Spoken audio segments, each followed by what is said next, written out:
రాహుల్ గాంధీ గారికి నైతికమైనటువంటి హక్కు లేదు. ఎందుకంటే వారు గతంలో ఈ రాష్ట్రంలో ఎన్నికలు జరుగుతున్న సమయంలో చేవెళ్లలో ఎస్సీ డిక్లరేషన్ చేశారు. ఎస్సీలకు అన్యాయం జరుగుతూ ఉంది.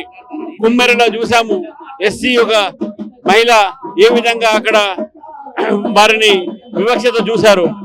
మరి పాప కూడా చనిపోయింది. చేవెళ్ళ కామారెడ్డి బీసీ డిక్లరేషన్ అన్నారు. బీసీ డిక్లరేషన్ కు వారు బీసీ డిక్లరేషన్ ఏమైంది అడుగుతా ఉన్నాను. రైతు భరోసా అన్నారు, రైతులకు భరోసా లేదు, రైతుకు రుణమాఫీ లేదు. ఇవన్నీ కూడా ఉన్నాయి కాబట్టి రాహుల్ గాంధీ గారు ఈ యొక్క రాష్ట్రానికి రావడానికి నైతిక హక్కు లేదు. ప్రభుత్వ ఉద్యోగస్తులు రిటైర్మెంట్ అయినటువంటి ప్రభుత్వ ఉద్యోగస్తులు కూడా ఇప్పుడు పెన్షన్స్ లేవు, బకాయిలు ఇవ్వట్లేదు. దాదాపు 66 మంది ఈరోజు ఆత్మహత్య చేసుకున్నారు. వీటన్నిటికీ పాపం కాంగ్రెస్ పార్టీ. కాబట్టి రేవంత్ రెడ్డి గారిని రాహుల్ గాంధీ గారు అడగాలి. ఇవన్నీ పూర్తి చేసిన తర్వాతనే మీరు నైతికంగా హైదరాబాద్ రావాలి.